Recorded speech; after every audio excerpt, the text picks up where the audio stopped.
नमस्कार फ्रेंड्स, स्वागत है आपका हमारे YouTube चैनल स्टार बुंदेलखंड में। तो दोस्तों, हमें फार्मर रजिस्ट्री किस प्रकार से करना है, तो आइए जानते हैं। सबसे पहले आपको करना क्या होगा, फार्मर रजिस्ट्री gov.in किसी भी गूगल या क्रोम पे सर्च करा लेना है। इस प्रकार का इंटरफेस आएगा। ये जो अलग अलग प्रदेशों की अलग अलग जो वेबसाइट बनी हुई है, तो ये हमारा मध्य प्रदेश शासन का है, यानी कि हम मध्य प्रदेश के लिए फार्मर रजिस्ट्री कर रहे हैं। तो इसके लिए करना क्या है, आपको फार्मर वाले ऑप्शन पर क्लिक करना हो। यहाँ पे आपको मोबाइल नंबर डालना, पासवर्ड डालना है और यहाँ पर कैप्चा डाल के लॉगिन कर लेना है। यदि आप फर्स्ट टाइम लॉगिन कर रहे हैं तो क्रिएट न्यू यूजर अकाउंट पर क्लिक कर देंगे। तो आपको आधार नंबर से आईडी और पासवर्ड रजिस्ट्रेशन कर लेना है। तो इस प्रकार से आपको सिंपली रजिस्ट्रेशन करने में कोई समस्या नहीं है। यदि आप नहीं कर पाते हैं तो उसके लिए अगली वीडियो में हम बता देंगे। और यहाँ पे सिंपली आपको करना क्या होगा, लॉगिन वाले टैब पर क्लिक कर देना है। रजिस्टर्ड मोबाइल नंबर पर एक OTP जाएगा और आपको यहाँ पे OTP दर्ज कर देनी है। अब हमने यहाँ पे OTP डाल दी है। अब यहाँ पे हम लॉगिन वाले बटन पर टैप कर देंगे। इस प्रकार से हमारा जो फार्मर रजिस्ट्री की आईडी है कैंडिडेट की लॉगिन हो जाएगी। अब आपको यहाँ पे अपना नाम वगैरह चेक कर लेना है। अब यहाँ पे आप नीचे देखेंगे रजिस्टर एज फार्मर, इस वाले बटन पर क्लिक करेंगे। यहाँ पे एक बार कन्फर्मेशन के लिए पूछेगा कि आप मोबाइल नंबर दूसरा चेंज करना चाहते हैं। यदि करना चाहते हैं तो यस करें, अन्यथा नो पर क्लिक कर दें। अब इस प्रकार से आपकी डिटेल्स शो हो जाएगी। अब यहाँ पे आपको यहाँ पे लोकल लैंग्वेज में आपको अपना नाम डालना है। यदि आप जिस स्टेट से बिलोंग करते हैं तो उस स्टेट की जो लोकल लैंग्वेज है वो आपको यहाँ पे फिल कर देनी है। अब आपको यहाँ पे कैंडिडेट का जो कैटेगरी है वो सिलेक्ट कर लेनी है। अब यहाँ पे हम इसके लिए हम क्या करेंगे, इसको कॉपी करेंगे। कॉपी करने के बाद हम जाएंगे गूगल ट्रांसलेट पर और इस प्रकार से हम कॉपी पेस्ट कर देंगे। तो हमारी जो आईडी है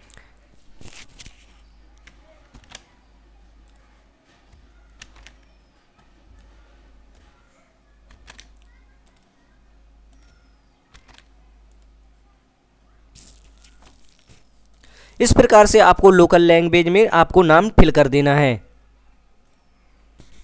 अब आपको करना क्या होगा, थोड़ा स्क्रॉल करना है। स्क्रॉल करने के बाद आपको यहाँ पे यस वाले मैं प्रधानमंत्री सम्मान निधि की योजनाओं से संबंधित जितनी भी पात्रता है रखता हूँ, तो यस वाले बटन पर क्लिक करेंगे। आपको यहाँ पे कोई आईडी की आवश्यकता नहीं है। अब यहाँ पे आपको अपना एड्रेस वगैरह देख लेना है, चेक कर लेना है। यहाँ पे यदि आप चेंज करना चाहते हैं तो आपको इंसर्ट लेटेस्ट रेसिडेंटल डिटेल यहाँ पे एक बार चेक मार्क लगाना है और यहाँ पे आपको अपना डिटेल यहाँ पे एक बार फिर से सर्च करके डाल देना है। अब यहाँ पे हम जो डिटेल है वगैरह यहाँ पे फिल करते हैं।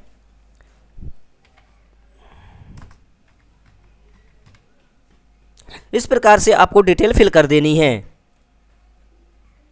अब यहाँ पे आपको आता है लैंड ओनरशिप डिटेल, यानी कि जो कैंडिडेट का जो खुद का मालिक है, तो इस प्रकार से आपको यहाँ पे ओनर पर सिलेक्ट कर देना है। अब यहाँ पे जो अब आता है कृषि से संबंधित डिटेल जो है भरने के लिए, तो यहाँ पे लैंड डिटेल यानी कि भूमि की डिटेल पूछ रहा है। तो अभी आपको करना क्या होगा, फीच लैंड डिटेल पर क्लिक कर देना है। अब यहाँ पे जहाँ पे डिटेल है आपकी, तो इस पर आपको क्लिक कर देना है। अब यहाँ पे आपको करना क्या होगा, सर्वे नंबर डाल के यहाँ पे आपको सर्च वाले बटन पर क्लिक करना है। इसके बाद यहाँ पे my name is not there in the list of honour, इसके बाद आपको इसी वाले बटन पर एक बार टैप करना है और यहाँ पे आपको स्टार बटन सर्च करा लेना है। जैसे ही आप स्टार सर्च कराएंगे आपके सामने जो डिटेल है कैंडिडेट की, नाम की, नंबर की, तो यहाँ पे शो हो जाएगी। अब यहाँ पे आपको सिलेक्ट करना है और सिलेक्ट करने के बाद आपको एक बार फिर से डिटेल खुल के आ जाएगी। इस प्रकार से आपको सर्च करके यहाँ पे सिलेक्ट कर देना है। अब इसके बाद आपको यहाँ पे ऐड लैंड डिटेल पर क्लिक कर देना है। इस प्रकार से हमारे यहाँ पे देख पा रहे हैं डिटेल ऐड सक्सेसफुल का मैसेज आ जाएगा और यहाँ पे आपको वेरीफाई पर क्लिक कर देना है। यदि आप और नंबर ऐड करना चाहते हैं तो आपको यहाँ पे फीच लैंड डिटेल पर क्लिक कर देना है। एक और चीज़, यदि आपका बंटवारा है, यदि उसका 2263/1 या 2 है, उसमें बटा डला हुआ है, तो आपको एक ही नंबर सेलेक्ट करना है, अन्यथा जो सामने वाले कैंडिडेट का होगा दूसरे का नहीं होगा। इसलिए यहाँ पे ध्यान से आपको जो एक ही नंबर सेलेक्ट करना है यदि बंटवारा का है, अन्यथा आपको जो दूसरे कैंडिडेट का आप रजिस्ट्रेशन करेंगे तो उसका नहीं हो पाएगा। तो हम यहाँ पे दूसरा नंबर यहाँ पे डालते हैं, क्योंकि एक ही तरह के इसमें कोई बंटवारा नहीं है, तो हम दूसरा नंबर यहाँ पे सेलेक्ट करेंगे। तो दोस्तों इस प्रकार से आपको नंबर सेलेक्ट कर लेना है। नंबर सेलेक्ट करने के बाद यहाँ पे आपको वेरीफाई ऑल लैंड पर क्लिक कर देना। इस प्रकार से आपके चेक मार्क लग जाएंगे। अब आपको थोड़ा सा स्क्रॉल डाउन करना है, जितने भी नंबर आप ऐड करना चाहें तो कर सकते हैं। अब थोड़ा सा नीचे स्क्रॉल डाउन करेंगे, आपको यहाँ पे चेक बॉक्स पर क्लिक करना है और यहाँ पे सेव वाले बटन पर टैप कर देना है। जैसे ही आप सेव वाले बटन पर टैप करेंगे आपको यहाँ पे प्रोसीड टू ई सिग्नेचर यानी कि आधार से वेरीफाई सिग्नेचर वाले जो ऑनलाइन सिग्नेचर होते हैं उस पर वेरीफाई करना होगा। इस प्रकार से पेज खुलेगा, आपको यहाँ पे चेक मार्क लगाना है और यहाँ पे कस्टमर का आधार नंबर फिल करना है। अब आपको करना क्या है, यहाँ पे OTP सेंड करने के बाद यहाँ पे आपको रजिस्टर्ड मोबाइल नंबर पर OTP जाएगी जो आपके आधार में रजिस्टर्ड होगा और यहाँ पे OTP सबमिट करना और यहाँ पे वेरीफाई वाले बटन पर टैप कर देना है। इस प्रकार से आपकी जो OTP है सबमिट हो जाएगी और आपकी फार्मर रजिस्ट्री जो रजिस्ट्रेशन नंबर है आ जाएगा और यहाँ पे आप PDF डाउनलोड कर सकते हैं। इस प्रकार से आपको फार्मर रजिस्ट्री कर देनी है। यदि eKYC नहीं है तो eKYC करना अनिवार्य है, तो इसके लिए आप अपने जो eKYC है 3-4 प्रकार से eKYC होती है। तो पहली जो eKYC है फार्मर रजिस्ट्री की, आप यहाँ से देखेंगे जो भूमि की जो होती है, आप यहाँ पे WEBG पोर्टल जो चेंज हो गया है, भू अभिलेख से eKYC होती है, आपकी समग्र ID से eKYC होती है और PM किसान निधि वाली भी eKYC करवाना अनिवार्य है। तो 3 प्रकार से eKYC करवा सकते हैं, तभी आपको यहाँ पे फार्मर रजिस्ट्री कंप्लीट हो पाएगी।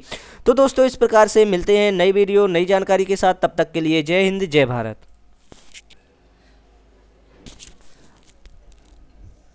एक और चीज़ दोस्तों, जैसे ही आप अपने जो कस्टमर का फार्मर रजिस्ट्री आप ID प्राप्त कर लेते हैं, अब आप यहाँ पे नीचे देखेंगे शो ई सिग्नेचर डॉक्यूमेंट, इस पर आपको क्लिक कर देना है। आपका ई सिग्नेचर डॉक्यूमेंट डाउनलोड हो जाएगा। डाउनलोड होने के बाद आप इस प्रकार से इसको देख पाएंगे।